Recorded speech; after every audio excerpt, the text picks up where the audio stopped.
Salut, shalom, bonjour à vous, mes amis des réseaux sociaux. Aujourd'hui, j'aimerais nous partager sur un élément qui peut nous empêcher d'aller loin, un obstacle au progrès dans la vie, un empêchement vraiment que nous devons considérer. Alors, la vie est faite de choix. Vous le savez tous, la vie, c'est l'ensemble des décisions. C'est ça qu'on appelle la vie de quelqu'un. Donc, vous avez comme une chaîne des décisions que vous prenez pour soit reculer, soit avancer, soit stopper. Tout le pouvoir est entre vos mains. Et j'aime Dieu parce que Dieu a donné à l'homme le pouvoir de la décision, la volonté. Notre Dieu n'est pas quelqu'un qui empêche à ses créatures de s'exprimer.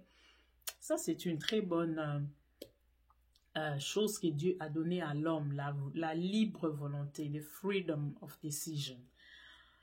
Et je suis aujourd'hui avec vous pour parler de l'obstacle qu'on appelle la distraction. J'ai examiné dans la vie de tous les jours, j'ai vu des grands qui ont commencé grands et qui ont fini petits.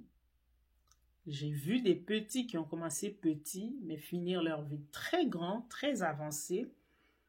De toute façon, personne n'a l'unité des mesures appelée grandomètre pour savoir qui est grand, qui est petit. Mais on parle selon les termes humains, ok? La distraction a dérangé le peuple d'Israël dans sa route vers sa destinée.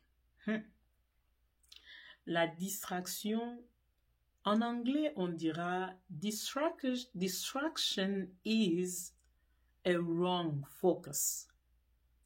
La distraction, c'est-à-dire mal se focaliser.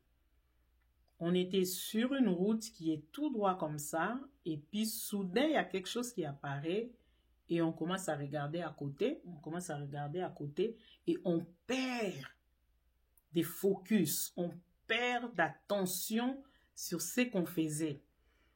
Quand je lis la Bible, j'ai l'habitude des fois d'examiner la Bible pour voir certaines choses qui répondent aux questions que j'ai. Alors, j'ai compris que beaucoup manquent ou vont manquer leur destinée, vont manquer le sens de leur vie, vont aller à côté du progrès dans leur vie juste par ce qu'on appelle la distraction.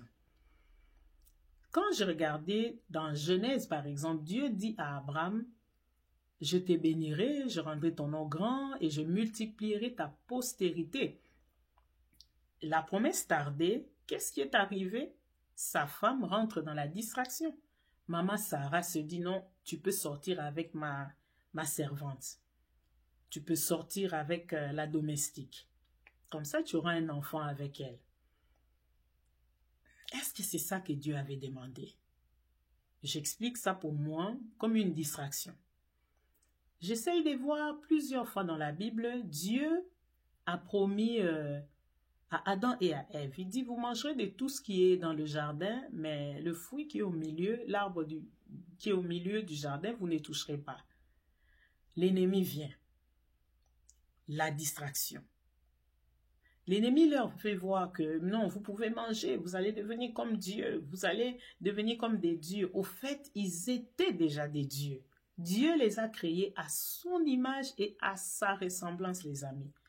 La distraction te pousse à avoir plusieurs focus à la fois, plusieurs façons de voir les choses qui viennent en même temps.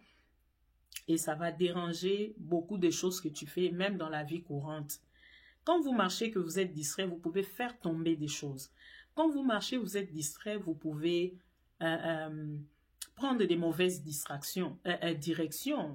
La distraction cause beaucoup d'accidents, n'est-ce pas?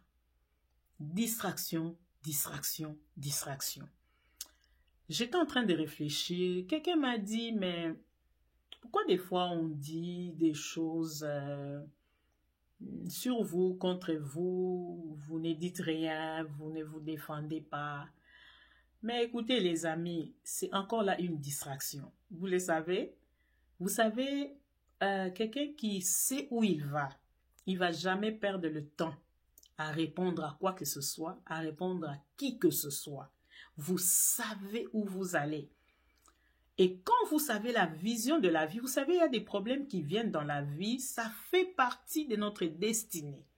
Ça fait partie de notre appel. Combien j'aimerais que le monde entier m'entende, que le monde entier m'écoute dans cette vidéo.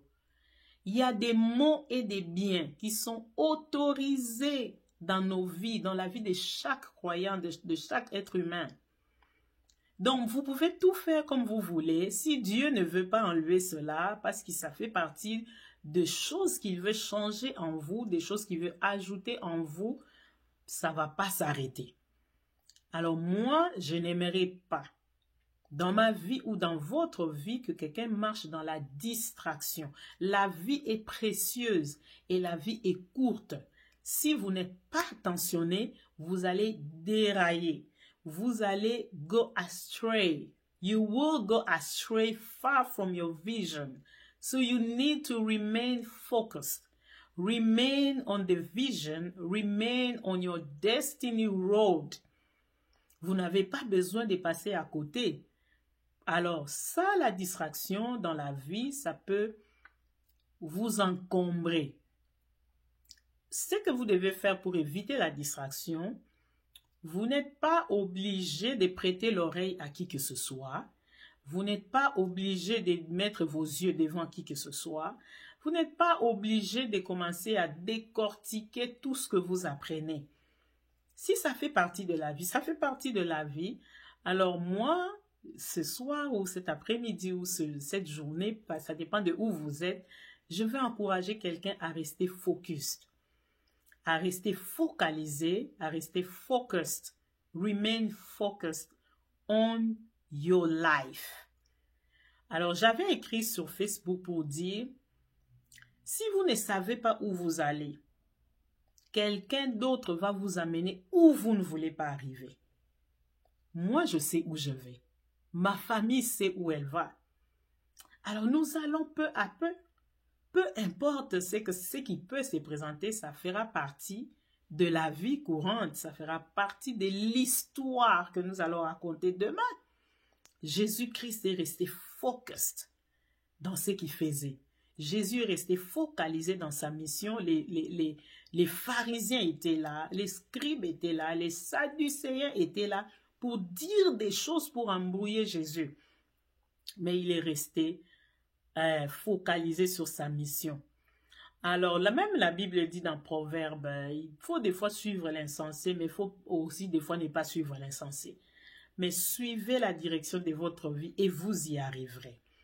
Et pour ne pas tomber dans le piège de la distraction, entourez-vous des bonnes personnes. Entourez-vous des personnes qui peuvent combattre pour vous, des personnes qui peuvent lutter à genoux pour vous, des personnes qui peuvent se dire non, donnons-leur le repos et nous levons-nous. Vous savez, à un certain moment, Moïse était fatigué. Et Dieu lui a donné qui? Josué et Hur. Aaron plutôt et Hur. Vous comprenez? Quand Josué était fatigué. Alors c'est ça. Dieu va vous donner des personnes pour vous soutenir. Entourez-vous des bonnes personnes.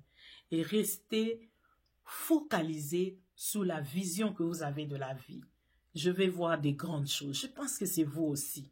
Vous voulez voir des grandes choses. Vous voulez accomplir des choses avec Dieu. Vous voulez rester épanoui. Je ne veux pas que quelque chose détruise mon bonheur. Le bonheur a un nom, Jésus. Le bonheur a un endroit, le cœur. Alors la Bible dit dans Proverbe 83, garde ton cœur plus que toute chose, car de lui viennent les sources de la vie. La distraction, faites attention. C'est quelque chose qui peut vous dérailler de votre mission. C'est quelque chose qui peut vous faire fuir plusieurs bénédictions, plusieurs connexions de la vie.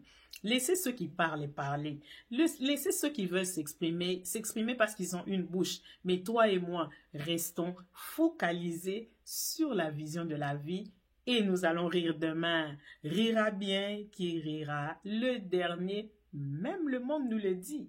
Ah, j'ai béni le Seigneur. Merci de m'avoir suivi. Je vous aime bien. À la prochaine.